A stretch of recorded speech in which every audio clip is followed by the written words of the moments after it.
रीवा की एक बेटी की कहानी है, दर्द भी है और न्याय की निशानी है। अरमानों के साथ हुई थी उसकी शादी, सोचा था मिलेगा प्यार, भरोसा और जिम्मेदारी। जनवरी 2025 में सजे थे 7 फेरे, पर कुछ ही दिनों में बदल गए सारे सवेरे। सपनों का घर समझकर गई थी ससुराल, लेकिन वहां शुरू हो गया दहेज का बवाल। मांगे बढ़ती गईं, ताने भी बढ़ते गए और रिश्तों के चेहरे धीरे धीरे बदलते गए। कभी शब्दों से जख्म दिए गए तो कभी हाथ उठाकर दर्द दिए गए। 27 जनवरी को हालात इतने बिगड़ गए कि मारपीट के बाद उसके सपने भी बिखर गए। आखिरकार वह लौट आई अपने मायके रीवा, सोचा अब मिलेगा थोड़ा सुकून और जीने का सहारा। लेकिन कहानी यहीं खत्म नहीं हुई। दर्द का सिलसिला सोशल मीडिया तक पहुंच गया। आरोप है कि पति, जेठ, ससुर और पति की कथित प्रेमिका मिलकर रचने लगे बदनामी की एक नई दास्तान।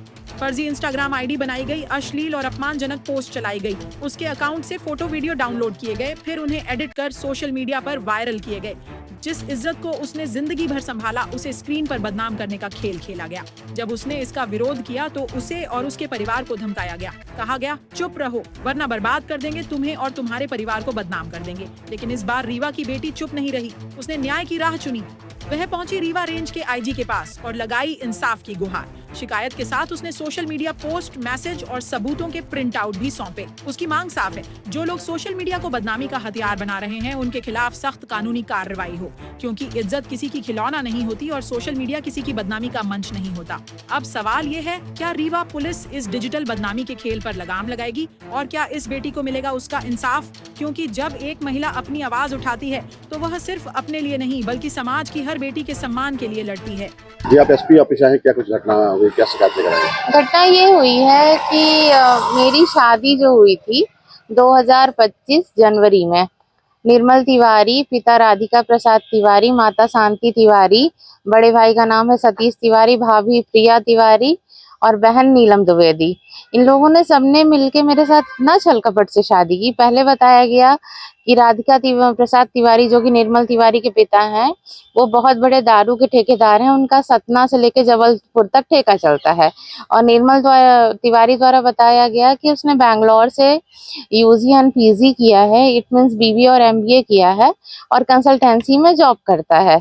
लेकिन जब शादी हो गई उसके बाद पता चला, वहां पे मैं 7 दिन थी, 22 जनवरी को शादी हुई थी, इसको विदाई थी। पता चला कि निर्मल तिवारी कोई भी नौकरी नहीं करता, यहाँ तक कि उसने कोई पढ़ाई भी नहीं की है, वो सिर्फ 12वीं पास है।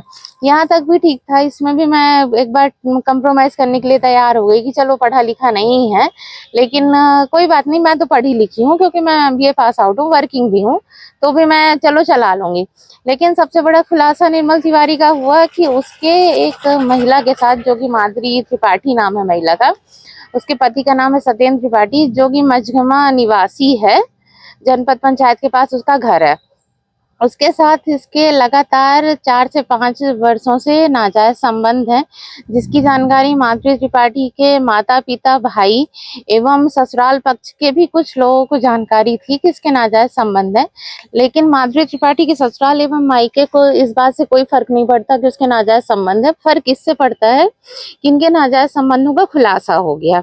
जब मैंने इन सब बातों का विरोध किया और मैंने राधिका प्रसाद तिवारी, उनके लड़के से बोला कि देखिए, मेरा और आपके बेटे का संबंध नहीं चल सकता क्योंकि आपका लड़का पढ़ा लिखा तो नहीं ही है, लेकिन उसके अलावा उसका चरित्र और नीयत भी सही नहीं है। आप लोगों ने धोखेधड़ी से मेरी शादी की है, तो मेरा और उसका रिश्ता किसी भी कीमत पे आगे नहीं बढ़ेगा। तो आप साधारण तरीके से जो भी दहेज लिया है आपने, आप वो वापस कर दीजिए और आपने जो भी मुझे थोड़ा बहुत कुछ दिया होगा वो वापस कर आप ले लीजिए और इस रिश्ते को पूरी तरह से म्यूचुअल डाइवोर्स करके खत्म कर दे। लेकिन इन लोगों को दहेज वापस न करना पड़े एवं डाइवोर्स न देना पड़े। तो जिस दिन से पहली एफआईआर हुई 498 की अमैया थाने में, उस दिन से लगातार आज तक इन लोगों के द्वारा मुझे परेशान किया जा रहा है। यहाँ तक कि निर्मल तिवारी की प्रेमिका माधुरी त्रिपाठी एवं उसके परिवारजन के द्वारा भी मुझे नए नए नंबरों से फोन किया जाता है और परेशान किया जाता है। इससे परेशान होकर मैंने अपनी एक आईडी है इंस्टाग्राम पे, द वॉइस ऑफ सोल, उसमें इनके प्रेम प्रसंग की बहुत सारी रिकॉर्डिंग्स पड़ी हुई हैं। जो भी चाहें वो जाके सुन सकते हैं और देख सकते हैं, उसमें इनके चलचित्र भी सब कुछ डले हुए हैं। तो सत्येंद्र त्रिपाठी के पिता, इट मीन्स माधुरी त्रिपाठी के ससुर जी द्वारा और देवर द्वारा मुझे धमकी दी गई कि अगर आप ये रिकॉर्डिंग्स नहीं हटाएंगे तो हम आपके ऊपर मानहानि का केस करेंगे। मैंने बोला ठीक है, आप कर लीजिए मानहानि का केस, लेकिन आप अपने बहू के चरित्र के बारे में भी सारी डिटेल्स दीजिएगा जब आप केस करिएगा।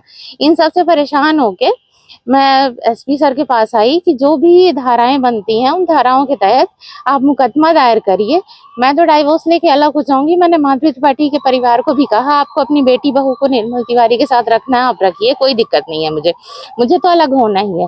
लेकिन मेरे रिश्तेदारों, परिवार और एवं जान पहचान से आपकी बहू दूर रहे। लेकिन माधुरी त्रिपाठी द्वारा आए दिन नए नए नंबरों से मुझे तो परेशान किया ही जाता है, यहाँ तक कि मेरे रिश्तेदारों को फोन मैसेज करके और नई नई आईडी बना के, अभी करेंटली माधुरी त्रिपाठी ने आईडी बनाई थी पूर्णिमा सिंह के नाम से, फिर उसको अपडेट किया उसने जय माँ काली के नाम से।